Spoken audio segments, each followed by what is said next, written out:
It is time for the young people to say, ask themselves, what is our position in this new realignment? Perhaps it is time also to have our own vehicle that we shall be using as young people to ascend to these positions of influence. Okay.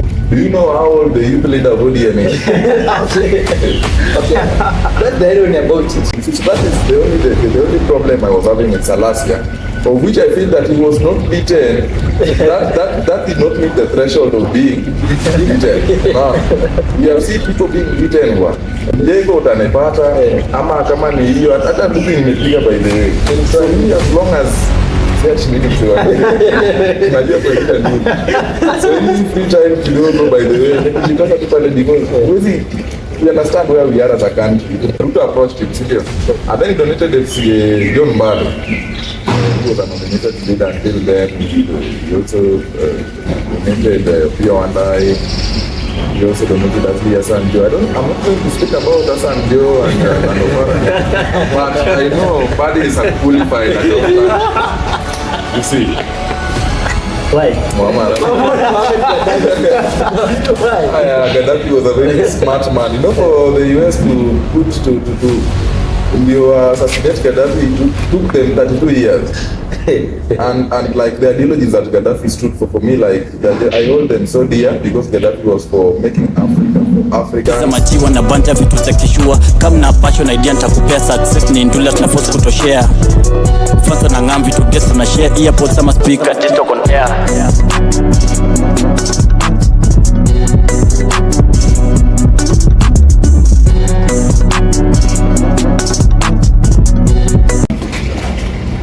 Hello, ladies and gentlemen, welcome to TikTok, the urban podcast being placed my name, and we are about to have a good time. Niko na mzee mzima, my dedicator, no mic tunazo kiasi. This is a very special episode because we are actually hosting one of the two finest politicians. Mzee, si tuko hapa hivi na mzee mzima, to a very substantial guy. Niaje? What's up? Karibu sana TikTok, the urban podcast. We are happy to have you here. Yeah, share the wisdom in sharing out there. Wisdom. Before we even go further into discussion, tell us more about Tonny Blaire. Who's Tonny Blaire? Yes, so thank you so much for having me today. My name is Tonny Blaire Onyango, as you have heard. I'm popularly known as OTB. OTB is just the initials of my name, Onyango Tonny Blaire. Only the best also, if you like. So I'm a student here at the Technical University of Kenya. I'm in my 5th year, pursuing electrical and electronics engineering. I've been a class rep in this school. I've been a school rep also. Apparently, I've not been the president, but many think I've been president here. I've never been the president of school. And actively in politics. The period in which I was serving as a school rep, School of Electric, I was the student leader of the year. My school was the School of the Year, nominated by the students. In 2022, I contested for member of County Assembly, and currently I lead an organization known as the United Comrade Salamu. That is me. Yeah. Okay. And when you are talking to the camera, you are telling about that. Who may buy who brings a seat? Correct. Member of County Assembly, and I contested on my Leo Chap party. We were 13 candidates. I came 5th in the results out of 13 candidates, and I was the youngest actually. Back then I was in 3rd year. So for me it was a thrilling experience, and I would encourage every young person out there. 2022, they are going to announce vacancies from member of County Assembly to the presidents. Let's young people go for these seats. Yeah. So what's your future in the politics out there? Are you going to run again? I'm going to provide one next. When should you expect to see you? Okay, for me it's not even about me, it's about the people, because if the people feel that I've served the comrades I took well, then automatically they shall be able to call me. So I'm still listening to the voice of Wanjiku and Otieno, and where they call me, I'll go there. But expect me in the National Assembly. Yeah, I think I'll not be going for member of County Assembly. I'm going for member of the National Assembly, just a bit of preparation up and pale, and then also I'll also build the constituency in due course. Okay. Yeah. So, the fact that you mentioned you're going to fight the National Assembly, there's this thing that has been going on. Members of the National Assembly nowadays have been assumed to be the yes guys. Okay. The people who are just what you they just say yes in the interest of someone. If there's someone great, I'm not going to mention them. Yeah. Okay, what's your take about that? Unonaje, is it that they lay down the mantle, are they just okay?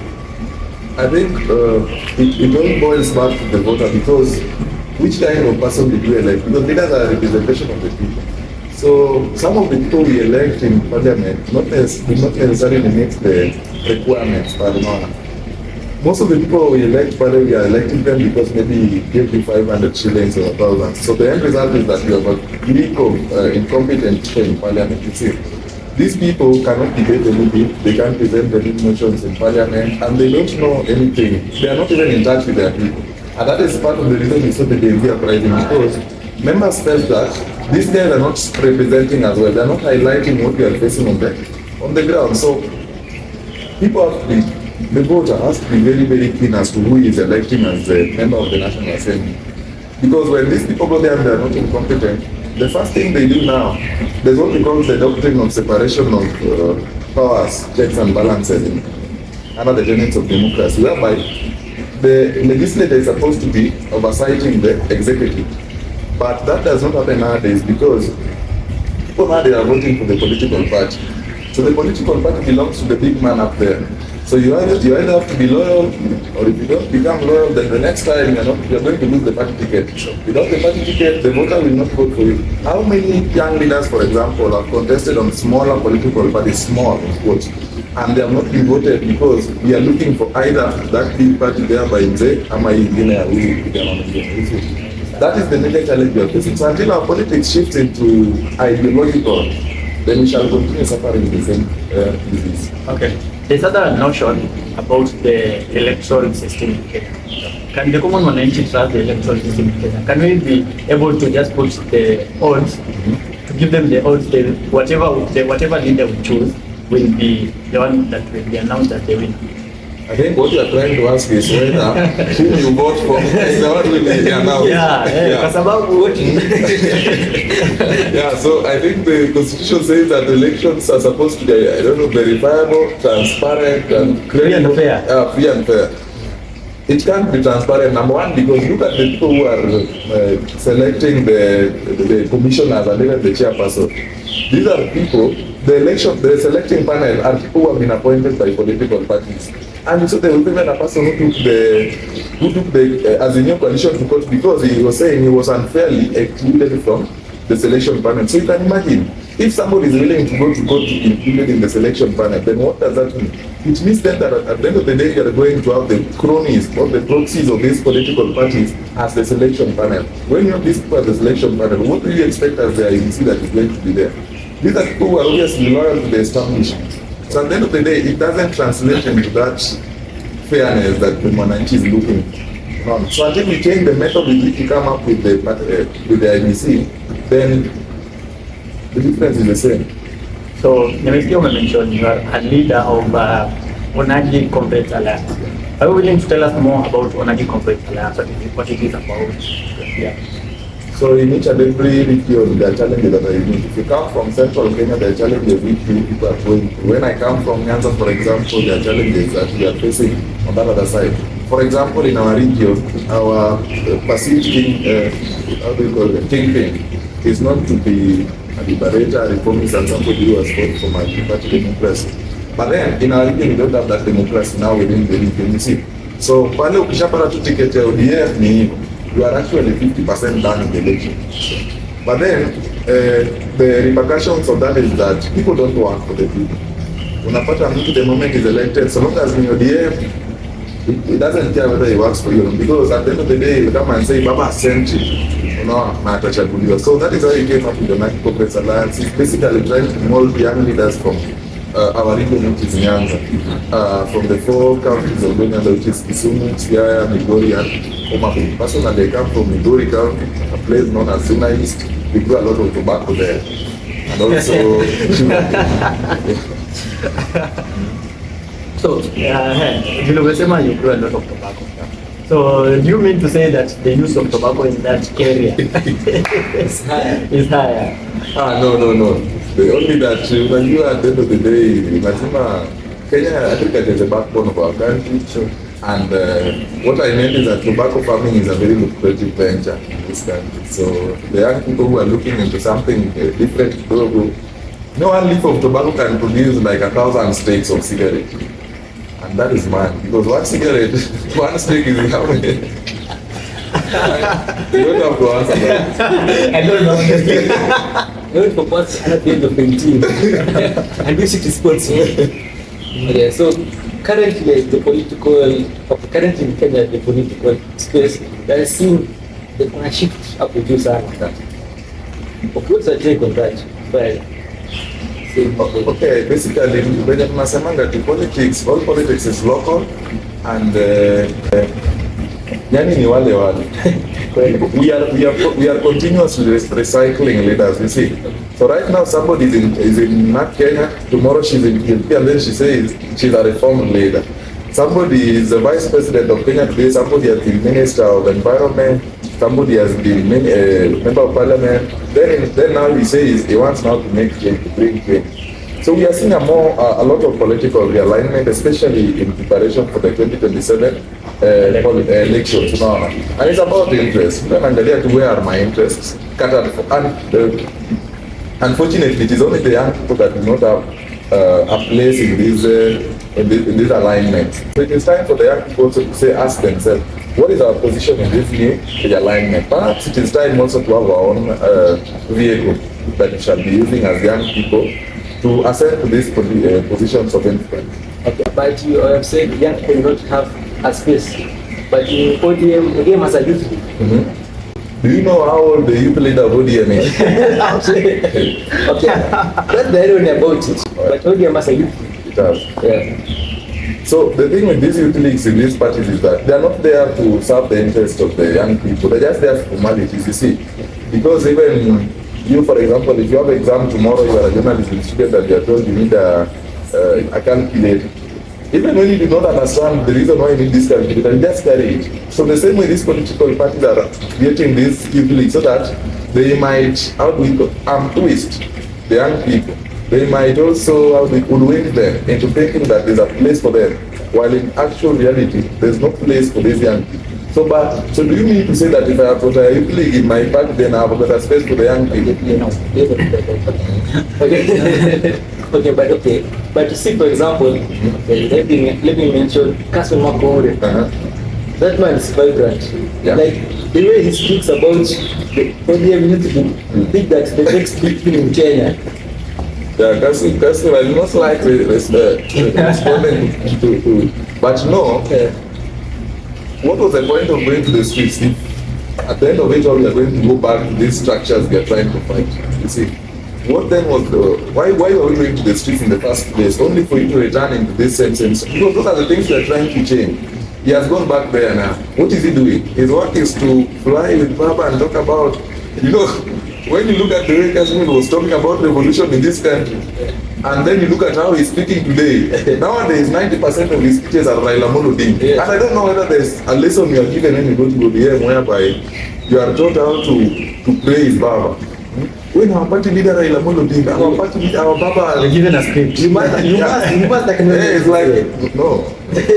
In all fairness, you don't have to do all that. I think mentioning somebody once is enough. We appreciate the role Baba is playing. But when you listen to the young people there in Kashmir, they are there as in Kashmir is there. But who is with Kashmir? Hata yeye anaenda hapo anapangwa, anaambia no, now I'm the youth leader. The youth leader is 40 something here. I'm the youth leader here. And wewe sasa, wewe ni wa media. Yeah, he's being used actually. Yes. The Kashmir is being used to show the young people that look, we have got one of you. But does that translate into our voices being heard in that place? So, do you think Raila Odinga is losing his political power? That's a difficult one. Because Baba has been known to be that person who knows how to reinvent himself. Yeah. And someone saying that Baba is one person for whose reputation is so important. You see, it's so important for him that he'd rather be in opposition than go into government. I don't know how true that is, but he's known to reinvent himself. So even when people think that his fame and also his influence is dwindling, people might be shocked in 2027. People might be shocked. Go to Nyanza, for example. So what happened to Salasya the other day? Yeah. We just can't mention. So you can imagine such a person. So it will take a long time. it's so difficult for Baba's influence. It might dwindle, though, especially now that he's working with the president, but people who love Baba too. And I'll explain to you where that comes from. You see, back in the olden days when we had other blue leaders, and there was that assassination of some prominent blue leaders, it led to some, when Kina Tom Boyer, Kina Robert Owiko were assassinated, it led to some level of self-preservation among the Luo community. So these are holding to Raila so dearly because they feel this is the only person that we've got left. You see, the only voice that we had left. And they always feel that, we always feel, because I'm part of that, we always feel indebted to him because he's somebody who has fought for us. And we feel that not until he becomes president, then we have not truly rewarded him for his work. That is why also his influence is difficult to go down. So, okay, looking at the normal things, like age, old age after a series of, now that he's formed an alliance with the president, we saw the 10-point agenda. And to be honest, many people trust the 10-point agenda. Now, do you feel like Raila has betrayed the common humanity, or do you feel like he's just trying to create change from inside? There's what we call the power drama triangle, whereby we have the victim, we have the oppressor, and then we have the oppressed. We have the rescuer, we have the rescuer, the oppressor, and the victim. So Baba in this case, the rescuer, is in the opposition. And when the Gen Zs went to the streets, there's a time we say, because I'm a Gen Z, there's a time we say we are tribeless, we are partyless, and we are leaderless. So Baba was not our leader. And there's a time we told him to keep off. Baba kept off. So, but then Baba also has supporters, people who are in ODM and people who believe in his ideologies. Part of them are also Gen Z. So when Baba said, let us withdraw from the demonstrations, so what happened? What am I trying to say? Sometimes our rescuers may take advantage of the prevailing scenario to join with the oppressed. So now, I'm not saying Baba is but then again,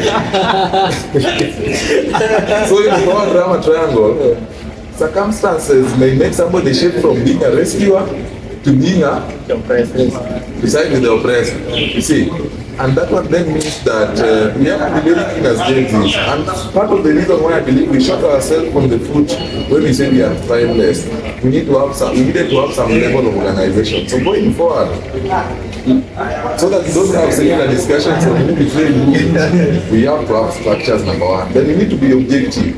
What was our objective beyond rejecting the financing? You see, so Baba joined with Ruto, and he said he's joining on behalf of his party members, which some of us have been part of that party. I don't believe he betrayed anybody, because we said he was not our leader.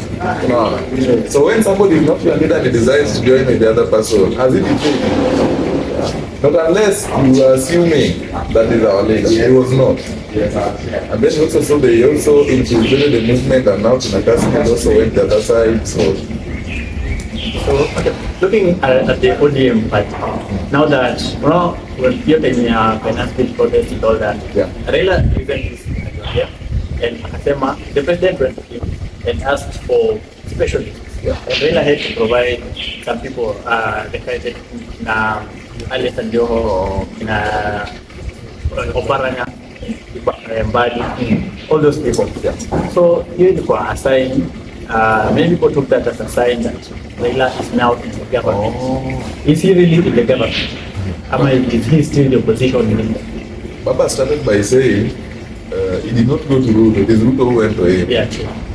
Number two, we have the opposition. We have the government. So when the Gen Zs were called upon by the president at the height of the Gen Z protests, and they were asked to produce leaders, he said we are leaderless and that we don't have representatives.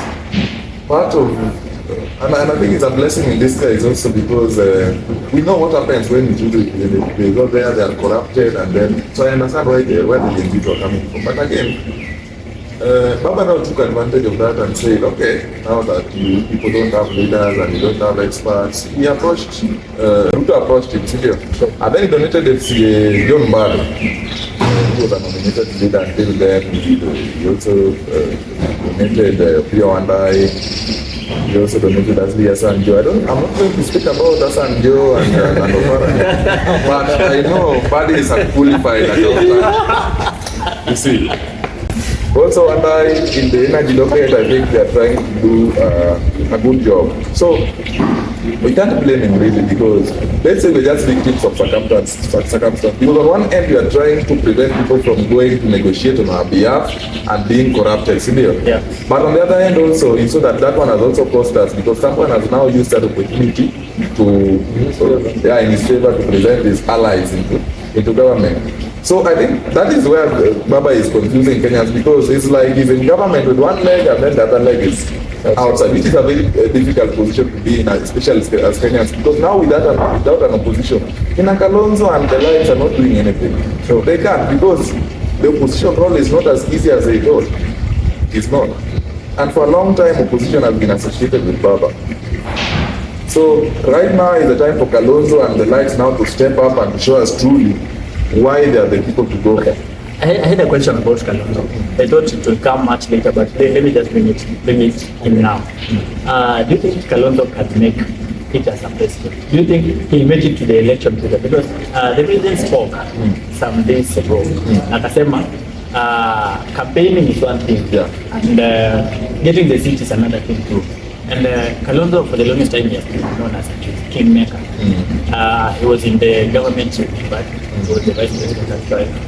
He's been with Raila Odinga. He's been seen with the big fish in the political scene.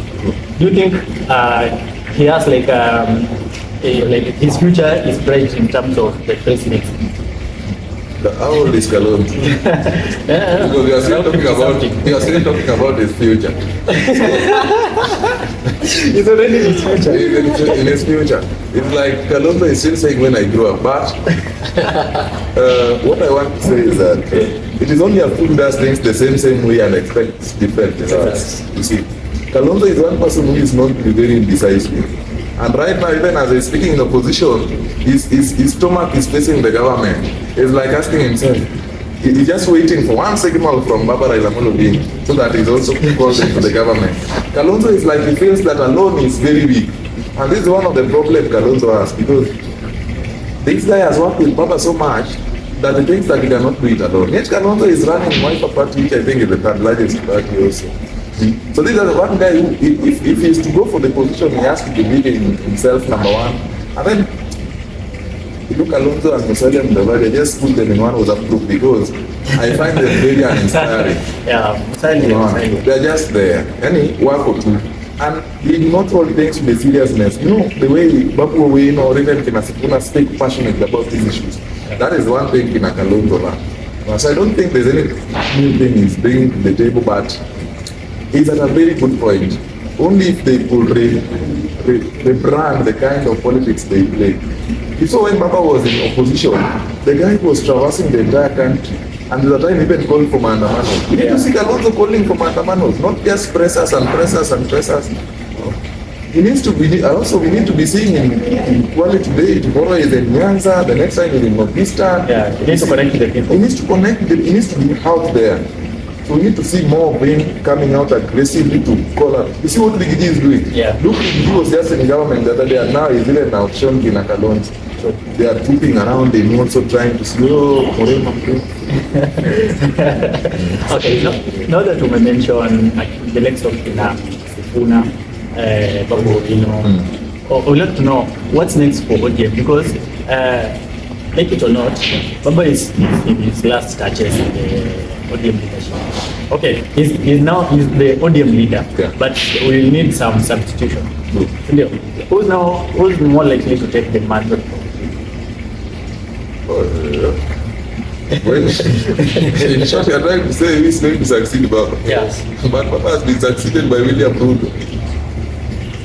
Maybe, okay, look at it from through my lenses. The first thing is to look at it from the ODM side. In terms of ODM, Ruto has just taken over ODM, because you are seeing he has brought in the experts, and don't be surprised if you see a coalition between UDA and ODM in 2027. But in terms of Nyanza politics, in terms of kinship and succession politics, Babu is at a vantage point.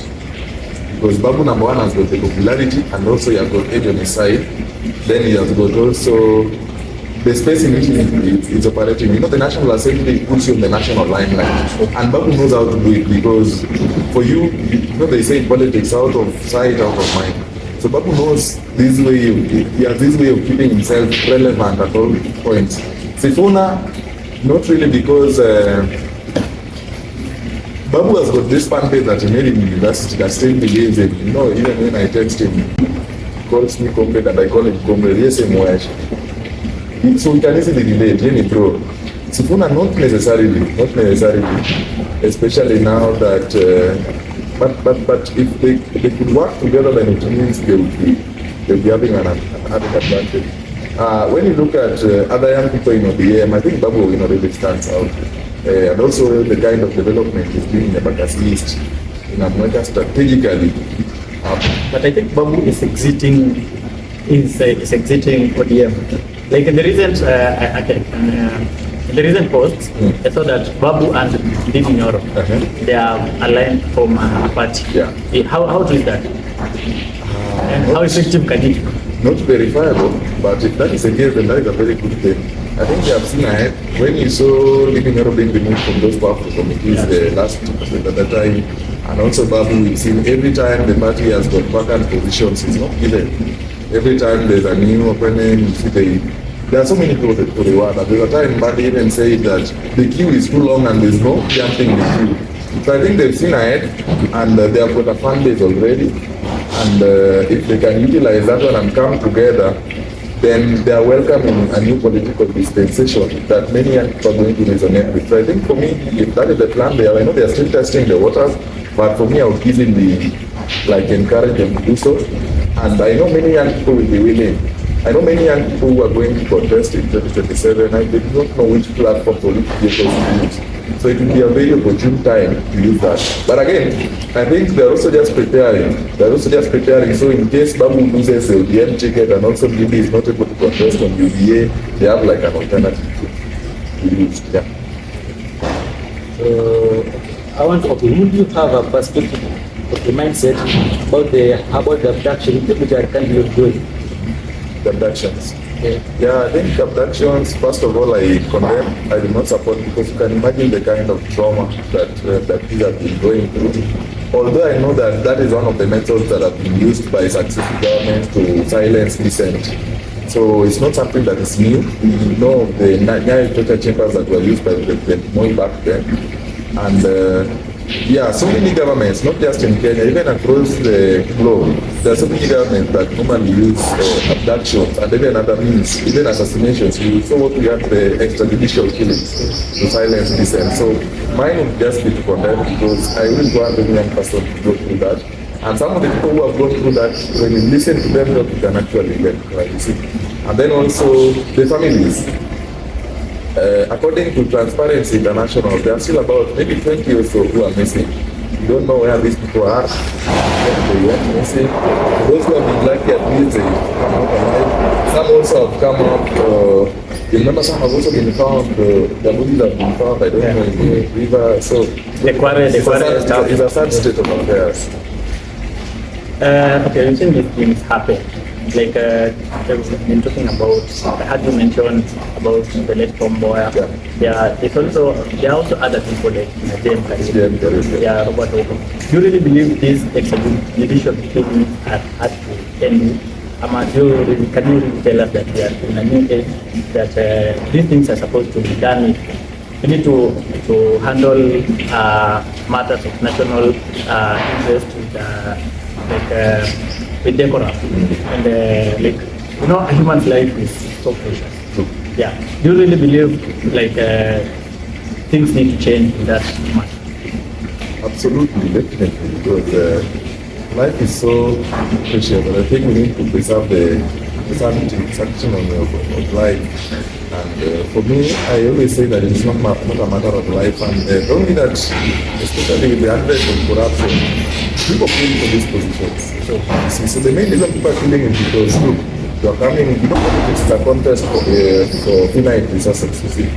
So when I feel that John, for example, is presenting a barrier to me, in regards to accessing 1 to 3 things, then I resort to ending the life, which I think is a very, very disheartening thing. I think that when we look at politics from the approach of serving people, then it doesn't get that bad, because if we both want to serve the people, then it doesn't matter who amongst us gets the position. So looking at it from that perspective, then extrajudicial killings will be out of question. Of course, we have seen the likes of Tonny Blaire, JM Karaoke, Akina Mapinto, because I'm a student of this. But really, what happens after the demise of these people? What happens after these people are killed? Nothing changes. At the end of the day, you saw the old total man. Yeah. He was accused to have allegedly killed so many people. But what happened in the end? He also died. So look at Moi, for example. You see. So at the end of all these things, I normally say, for me as a person, it is not a matter of life and death. And if the president of our country today, or even any other leader who is out there, looked at it from that perspective, then we won't be having all these things. Because remember, the person being killed is a brother to someone. So he's a father, he's a parent. So it doesn't have to be that serious. You see, it doesn't have to be that serious, and leaders need to start educating to put the interest of the people first. I always say that no matter how rich you are, you don't need to walk to bed. So you don't need to walk to bed. No. You can't pata usitengeneza kitanda hapo nje. Ndio kwa gari. Ama ulale kwa gari. And also, no matter how strong you are, you will never carry yourself to the grave. So when you live by those tenets, then you live, even in this campus politics. Yes. There was a time when in the University of Nairobi, people were being killed. Unapata tu msee amepigwa, ametumiwa watu, or somebody is just missing and then he's found there. It used to be that bad. At least today you are seeing that not so many people are being killed. At least hata kama kuna violence, but it is not that bad. And I think that is what needs to be emulated by our leaders. Okay. You mentioned about the campus politics. Yeah. Okay, you mentioned you served in certain capacities as a leader in campus.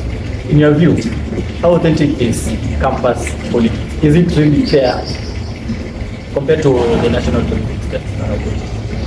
Program different. Campus politics is but okay, it prepares you for what is out there. Sure. But in some aspects also, I see that it is not the true representation of what is outside there. Campus politics, for example, there are security and there's a lot of decorum and there's a lot of pragmatism. But when you go out there, you know, I contested here as a student. So as a student, I remember there's that protected environment, you see. And also, even the types of intellectual engagement that you're having, you know, these are university students. So, but when you go out there now to the national politics, when I was now going for insane at my world, now you go to the actual house, as when you reduce them. You listen now, you have to convince a graduate, you have to convince a dropout, you have to convince a thief, you have to convince a mama mboga, you see. And for me, I would say that at least now the campus politics prepared me in some way. Because of obviously those things of politics which are also very common, like you have to be persuasive, you have to organize your time. You have, for example, the Campaign Financing Act here, IBC, whereby there's a limit in which you are allowed to use for your campaigns. There's a limit beyond which you cannot do fundraising for your campaigns. There's a time you are going for party primaries. So I think there are certain similarities between campus and national politics, but campus, even after participating in campus politics, you need a lot of training for you to make it outside in national politics. And that is part of the reason whereby we are seeing many student leaders after exiting from campus politics wanapotea hivi. Sababu gani? Especially with the advent of the delegate system. Delegate system, you look for 50 people, or right now I think there are 54. You look for them, you meet them in an hotel, you bribe them, they elect you. Outside there, for me to become MCA of Landimau, I needed close to 5,000 or 6,000 votes. No.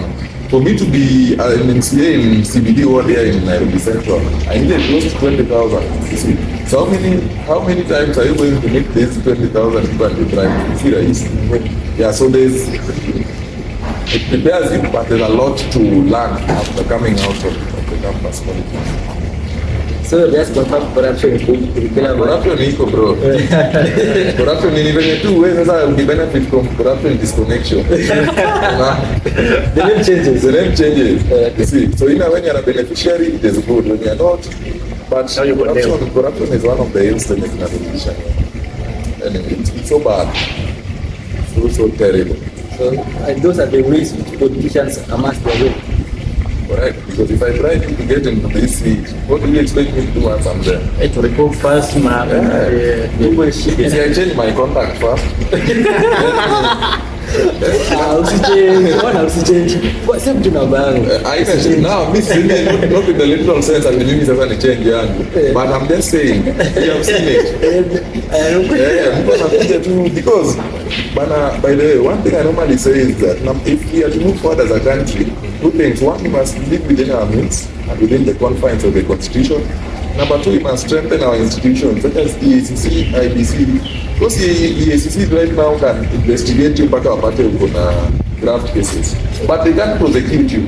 Prosecution is left right over to the DPP and also to the CI of such investigation.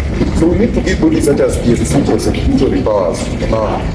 But bodies such as IBC, they need to be strengthened. Capacity out. Do you know between 1,000 shillings note and between a ballot paper ya president, which one has more security feature? It's the ballot paper. Why? Because the manner in which we hold elections in this country, we hold them so dear. No. Because we have trust deficit. No. So once we strengthen this, do you know, ballot boxes in this country, there cannot be police in this country because everybody will be complaining, no, we can't allow. Yeah, because the moment imeshajua zinatolewa River Road. Tenda kujiplitia. Si campaign. Unaona mtu ana contest lakini ametulia. Nanunua printer. Unanunua tu printer. So they issue the mindset of the mwananchi. I mean, we are so corrupt. Kwanza the common mwananchi is even more corrupt than the politician. True. Very corrupt. Do you know even these policemen we arrest are not the problem? So hii hata upatikane kwa shida, the first thing you do bana anataka grant. Kweli anataka. So Kenyans, it starts with us. Do you know how many times I went to the ground and the first time naingia tu hivi, they are not so keen as to what you want to say. How much do you have? And that time I had some 20,000 shillings, my geuza inakuwa machuani. There are so many. Then naziweka kwa bado naenda hapa KCB. Nachukua machuani. There are so many of them. Nakuja hapa nikishamaliza hiki 50. Because if you don't, they live in abuse. Uni university ya Kasono. Ile mambo ya gravel. But there are those people wenye pia I convinced them, mpaka kuna day I convinced a man mpaka enda kaninunulia ndizi. Mchezo mwingine Anataka kuhurumia. Support. yeye sasa kaninunulia ndizi bana, by the way umeniconvince iko na kura yake. So you can imagine there are still, if I think all is not lost, there's wanasema kuna nuru Design. Reach at the end of the journey. Okay. But okay, so hapo that discussion about fundraising. Yeah. Okay, you have seen Murara Kibasa who partly of reject. Yeah. His manifesto is from citizens to support a politician. Yeah. And then there watu wanasema yeye pia anakunywa pesa ya mafuta Kwa biashara. anakunywa pesa ya mafuta. So okay. So is it that the Kenyans don't want change? Ama those are big change. Murara Kibasa akuta mindset mpya kwa campaign. Anasema mimi sitaki nikuje na pesa campaign 100 million alafu nikiingia hapo nichukue 1 million. Nyinyi mnisupport kwa uwezo wenu, nikiingia hapo tusaidiane ikuwe 50-50. Morara is a brilliant guy. I've met him. We met the other time. We were attending a conference on inoculation of Brothers too, and he spoke. And I think I like the ideology he's coming up with, because even in the United States of America, the people that fundraise for the candidate, and there are many democracies across the world whereby you are required to not just state the source of the money you have used for campaigns, but also the amount you have used. But in our country, ndio kuna hiyo act that you are not supposed to use beyond a certain limit, but there's a lacuna, a gap in terms of traceability. How are you able to enforce, for example, if I think I used 5 million, how are you able to prove that I did not use that one, I used 10 million? So that's a gap. So So I liked what Morara was trying to do. There are so many young people who want to contest and who are also very competent and qualified, but they lack these parts. So what Morara is trying to do is to make it easier for them also to fundraise in the coming days. So when I met him, I told him, by the way, what you're doing makes a lot of sense because you are competing with somebody who has been in government for 20 years. This guy has stolen a lot of money and he can easily bribe his way. No matter how much money I fundraise, I can never beat him in a game of money. No. So either you fundraise for the candidate as the wananchi, ama we outlaw voter bribery completely. Such that ukipatikana umechukua hongo, you are unashikwa, ama wewe ukipatikana unapatiana, you are bribing also, you are, but how practical is that? So it is the wananchi to come and own the candidate. When you believe in me, you can own me, help me in raising this money, but instead of even raising this money from me, mbona usiwache tu kuniomba tu? Why don't you, ama uchukue ya ule mwenye ako nayo na mimi pia usikize manifesto zangu. When you read the ballot, vote for the competent leader. So it all boils down to the voter. And what Morara Kibaso is doing, only that Kenyans were also very impatient. Unaona? We are impatient because when you see Morara with your shadow today, now you think he has sold out. And that is part of the problem Kasmela. When you people saw Kasmela pale, hajakuja maandamano siku moja, oh, when you people saw Anifa getting money from Sibina, oh, ametumwa na nani. So Kenyans are also very impatient. And this is very true. Immediately the time I did a press, and I was saying that as Gen Zs, we have, that was on 31st of June last year. As Gen Zs, we have gone to the streets. But now what next? We need now to suspend the demonstration because we can't demonstrate forever. And then now look at what we can do together. Maybe have a party, ama our structures. Unajua wewe nilisalimiwa. Within no time, I was getting many phone calls. You know, my contact was ilewekwa pale Twitter, X, and I'm very active on X. Wewe malaya, wewe unanisaliti, unanipate. Umelipwa ngapi sasa? Pole. But after 2 days it subsided and I think I developed a big skill. Okay, talking about kusalimiana. Yeah. We saw recently the mheshimiwa for Mumias East. Yeah. Salasya. Salamu zilimfikia. So I don't know what your take is. Nilipona you also did another interview where you say hiyo haikuwa salamu. Angesalimiwa tungejua kana baki security ilikuwa angesalimiwa. Yeah, I think Salasya is a very intelligent man. Yeah. So he knows what he's doing. And you might even find that Salasya organized those people to beat him. Politicians are very, very cunning people. Very smart guys. So you might find that you organize them because what did he do immediately? Yeah. He said it is Luos. So for me, that is the only challenge I had with Salasya. Mimi, I have no problem with. It was so wrong actually. I was to condemn because we don't expect that one for our leaders. That is the greatest level of political intolerance. What I expected is, in case of any disagreement, we must be able to tolerate even dissenting opinions here. But what I didn't like that immediately was beaten. Oh, Luos, wale young Luos and Kondeles, you have done. I think the same guy who has been recording himself, bana akivuta bangi, akikunywa pombe, ndiye anafanya kazi. But at the end of the day, you have got that younger brother, and so many other young people look up to him. When you're not clear, by the way, this is the right way to do. And you know what drugs has done to this country. So that is the only problem I was having in Salasya, of which I feel that he was not beaten.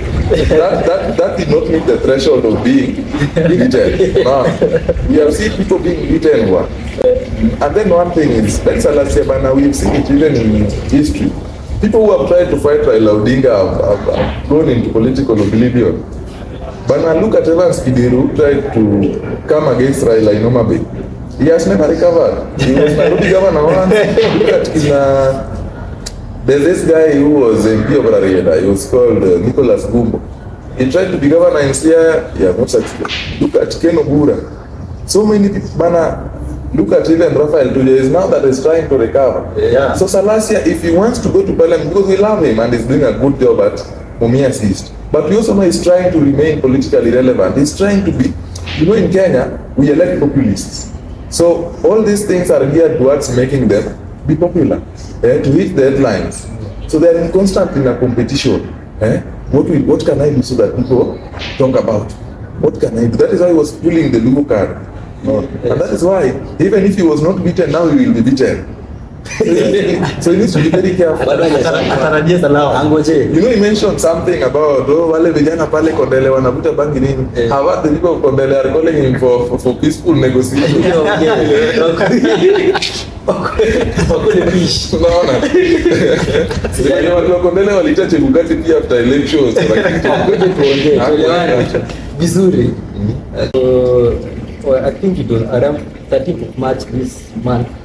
Nation Media, they wrote an article about students at Technical University of Kenya wako kwa mjengo na mtumba. So I want to ask a question. During these 50 plus days, ulikuwa kwa mjengo kama huyu jamaa ama kwa mtumba kama nini? Unajua hiyo period when you say mjengo, it does not necessarily translate to mjengo, but I have classmates who are mjengo. I have classmates also who are on boda by the way. I have classmates who wanna drive hiyo kaboda also. Mi pia nilikuwa tunajikiti na 1, 2, 3 things. Of course by the grace of God kuna venye unaweza pata 1, 2, 3 events hapa na pale.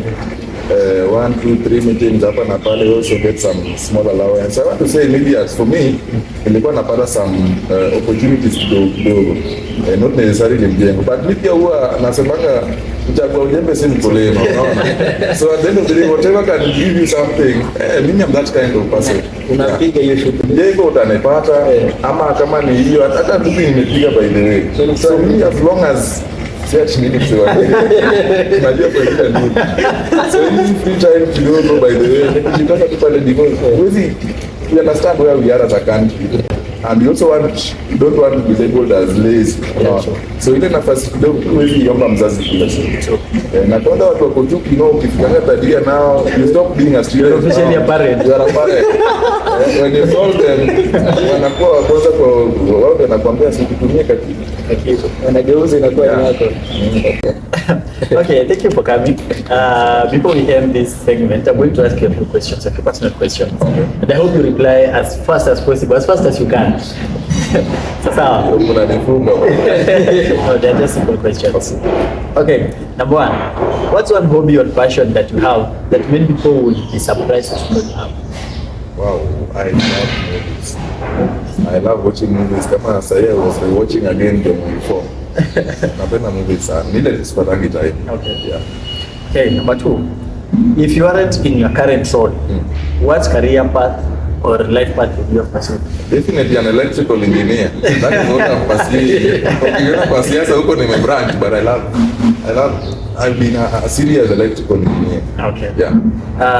What's a book or a movie or an experience that has deeply influenced who you are today? That's a difficult one. I didn't think about it. An experience or a book? A book, a movie, or an experience? There's a book I read by Chimamanda Ngozi Adichie, After by Hello San. It talks about the war in Nigeria and the Biafra war and all that. That really changed a lot of my perspective as to how I view the Western world and also how I look at Africans. There's what she calls the danger of a single story. Yes, that book really highlighted how nobody has one side. Yeah, nobody ever has one side. It's like a coin, life's like a coin. It's like a coin. So it has two sides. Yeah. Okay, what's one life lesson you learned the hard way in life, but you are either way happy you learned it? Integrity and entitlement. Nobody owes you anything. Sure. Yeah, so there's this lady I was with there's a time I messed up kidogo. I was not very honest in my dealings. That is how I lost it. It was a very good connection. Yeah, so for me I learned that integrity ni muhimu sana, and then don't ever be entitled. Nobody owes you anything. Jitume, but also please expect that people will reciprocate the effort that you put in equal measure. Yeah. Just do you. Just do you, be you, jitume. Okay. If you were to have a dinner with one historical figure or a present figure, Gaddafi. why? Gaddafi was a very smart man. You know, for the US to ndio assassinate Gaddafi took them 32 years. and like the ideologies that Gaddafi stood for me, like I hold them so dear because Gaddafi was for making Africa for Africans. Gaddafi made a very rich Libyan country, and you see Gaddafi was even giving other African leaders loans. So I love the vision that Gaddafi had for Africa, and look at after the demise of Gaddafi, Benghazi is still in ruins. Libya has never recovered. So for me, I'd really love to just meet Gaddafi one day and look at, they used to call him Mad Dog. Mad Dog Gaddafi. There's even a time they bombed Libya, but expecting to kill Gaddafi. The next day, Gaddafi released a press statement and he was alive, and not just alive, and hurt. So for me, I really wish that maybe as Africans we would have realized the vision that Gaddafi had for us. Okay. So before we close today's episode, unatupea comrade wisdom moja kwa kamera. Kadhaa si moja. Comrade. Ningeanza kwanza na mimi I love reading African literature, so maybe nianze na a quote from Chinua Achebe's Things Fall Apart. No, Chinua Achebe's No Longer At Ease, where Chinua Achebe says that a clansman cannot be bought in the market, neither a brother with money. And it shows that you can never buy your relatives. Those are people when you can't choose them. There's also another one, Chinua Achebe, in his book, No Longer At Ease, that shall you tell a man with the elephantiasis of the scrotum to take on smallpox as well, when other men have not had their fair share of small diseases. No, that tells you that we should be empathetic, and when you meet somebody with a problem, you don't have another problem with that person. At least deal with one, and then there's another one I'm forgetting. But Chinua Achebe is actually the greatest of our time. There's a time he was also saying that when we meet in the city, like we are in Nairobi today, and then now those people were seated down, he was talking about those clansmen. They were in Lagos. And he was saying that, be reminded therefore, brothers and sisters, that it is money and not work that brought us to the city. For we have left plenty of work at home. You know? So it's money. It's money. Not really work. You have left plenty of work at home. And then now the wisdom that's a learned out there again. That when a prostitute and a pastor are locked in one room, one must surely convert there. True. Now, to be honest, it's the bad one that will convert. Pastor came up kutoka. They are locked. They're locked. You are locked. Wakiamua kulala, wanaenda ukalele kwa ikona. So that is food for thought. The pastor converts the prostitute.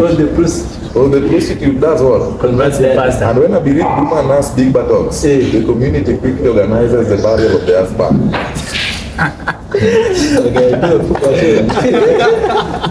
Ladies and gentlemen, it's been Gist of the Urban Podcast in Leaders Today, Lies, Loyalty and Legacy with Tonny Blaire. It's been a very fruitful conversation, and we are actually honored to have you. We'd like to have you in more of our episodes to come. And when we share an invite, we duly hope. I'll definitely great time. Thank you so much for having me. It's been a pleasure, and you guys are also doing a good job here at the Talk. Looking forward to more interactions with you guys. Okay. Yeah. Thank you guys. Tune in the next week, same place, same time. Gist of the Urban Podcast across all social media platforms, and we're out.